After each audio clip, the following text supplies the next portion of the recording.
Le Ghana et la Banque africaine d'import-export Afreximbank ont annoncé avoir trouvé un terrain d'entente. Dans un communiqué conjoint publié le 25 décembre, les deux parties indiquent avoir résolu à la satisfaction mutuelle le différend lié à un financement de 750 millions de dollars signé en 2022, une issue qui réaffirme leur partenariat stratégique au service du développement économique du Ghana. Je pense que ce problème de restructuration de la dette du Ghana montre l'importance et la nécessité de la mise en place urgente du Fonds monétaire africain. Parce que le Fonds monétaire international, tel qu'il a été conçu il y a très longtemps, n'a pas encore intégré certaines réalités dans la restructuration et l'appropriation de la dette qui devrait profiter aux économies africaines. D'où la nécessité d'Afreximbank de se marginaliser par rapport à la dette globale et à la dette multilatérale contractée sous les engagements de Bretton Woods. Ce financement avait été approuvé par le Parlement ghanéen le 20 juillet 2022 dans un contexte marqué par un accès restreint du pays aux marchés financiers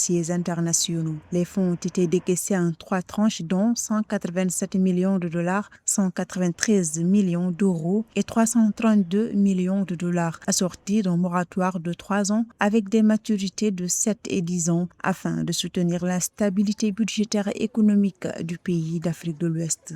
Il est donc important de mettre en place le Fonds monétaire africain, non seulement pour tenir et prendre en compte des spécificités locales, mais tout en prenant la responsabilité de gérer de façon africaine les dettes consenties auprès d'Afreximbank. Le désaccord initial entre le Ghana et Afreximbank portait sur la restructuration de la dette ghanéenne sous l'égide du FMI. Accra insistait pour inclure les créances d'Afreximbank, tandis que la Banque panafricaine réclamait une exemption en vertu de son statut d'institution multilatérale.